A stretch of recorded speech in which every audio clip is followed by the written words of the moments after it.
Hey everyone, so in today's video, I'm going to be talking about the benefits of Mopani Driftwood.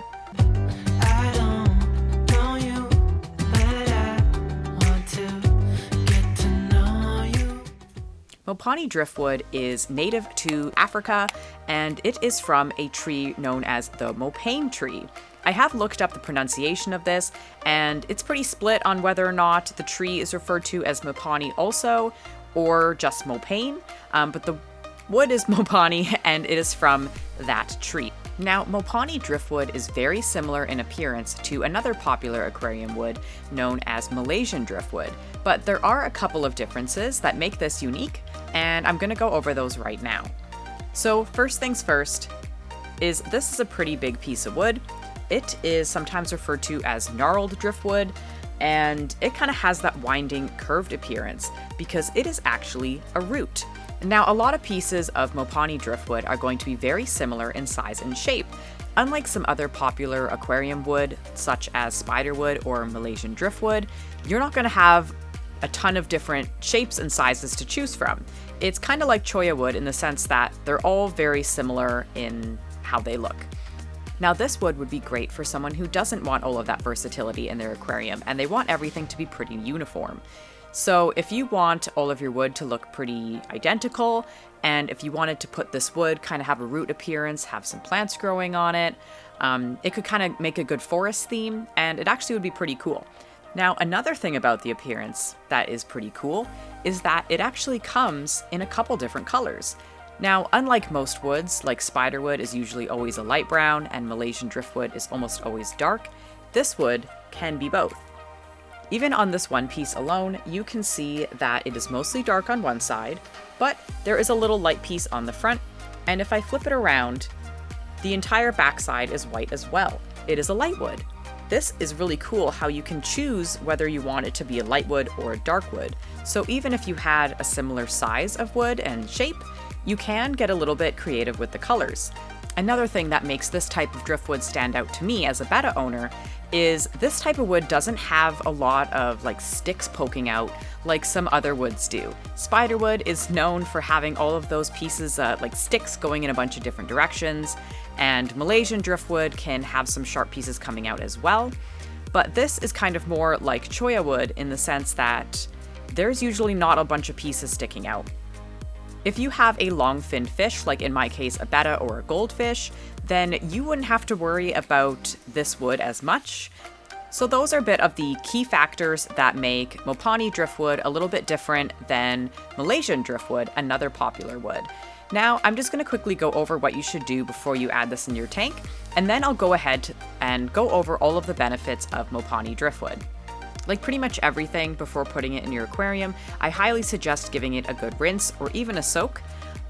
With wood like this, there's going to be some loose pieces on it. If you touch it, you're going to feel a little bit dusty, and you're going to want to rinse a little bit of that off before you add it into your aquarium for the first time, just so you don't have that breaking off and floating around your tank. If you have a little extra time and you want to get out some of those tannins early, which we'll go into more detail later, then I would recommend boiling it if you got a large enough pot. Now, this will help release a lot of the tannins early, so you don't have to deal with as many seeping out at once, because the first couple times that you have it in your aquarium, it's going to leach out a lot more tannins than an older piece of wood, or one that has been pre-boiled. So now that we're on the topic of tannins, let's get right into the benefits. So the first benefit of Mopani Driftwood is, of course, it releases tannins. Now, tannins are excellent for most freshwater fish. They closely mimic the natural habitat that a lot of your fish will come from. So what it does is it lowers the pH. Now, a lot of fish prefer water with a lower pH. This can be bettas, and a lot of times bettas' tank mates, shrimp, will also prefer a lower pH. When a fish's tank is closely related to their natural habitat, they are much more likely to stay healthy longer. The reason for this is, for one, they're less stressed. And this also means that they're going to be able to have a higher immune system, they're going to fight off illnesses better, and if they get an illness such as fin rot, or maybe they bit their fins, then it's going to be a lot easier for them to heal that up. Now, Mopani Driftwood releases a lot more tannins than Indian almond leaves, which are primarily known for having these properties. So this will pack a punch a lot more than Indian almond leaves, but it also won't leave leaf litter in your aquarium. So if you're someone who doesn't want leaf pieces lying around or floating around, then wood is perfect for you. Secondly, it releases a lot more tannins than some other woods, such as cholla wood or spider wood. Those do release tannins, but is a very, very small amount, so much so that some people even argue if they do. When you have a lot of tannins in your aquarium, you are going to have the issue of some water discoloration. Now, some people love this, and this is actually what is known as a blackwater aquarium. Some people love that look, and they also love the health benefits that come from it. Blackwater is a very cool and healthy thing for your fish to live in. One nice thing about Mopani Driftwood is it's actually a hardwood. A lot of other aquarium wood is softwood, spiderwood, Malaysian Driftwood, cholla wood, all softwood. So it's nice that this one is actually a hardwood, which means that it is way more dense and way more durable. So it will sink easier than some of the other woods. They won't have that long floating period. And secondly, they will last a lot longer. A lot of other woods, they'll slowly disintegrate and degrade over time. This wood likely won't do that. You'll probably have it for as long as you want it. Now, the last thing, which is kind of a fun fact, is it is actually a good source of food for plecos.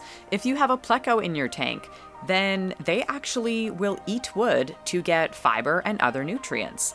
A lot of them, they eat algae and they can eat wafers and stuff like that, but they will also eat driftwood.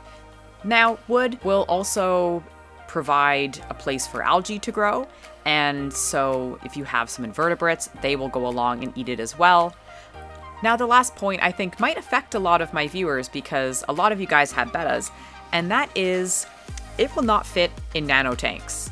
So this is the piece that I have, as you can see, and it will fit in here. It'll fit in there just nice, and if I maneuver it, it can fit even better. But if I had a tank really any smaller than this 9-gallon Fluval Flex, it probably wouldn't fit. And I know that kind of a 5 to 10 gallon range is what a lot of people keep their bettas in. So definitely know your tank dimensions if you're going out to buy a piece of Mopani wood. But that is all for today, and I hope you found this video interesting. I have already covered cholla wood, Indian almond leaves, and lava rock, and Malaysian driftwood as well. I hope to make more videos like this in the future of other things that you can add to your aquarium. So if you want to see more videos like that, then make sure you subscribe and hit the notification bell so you get notified when I upload them.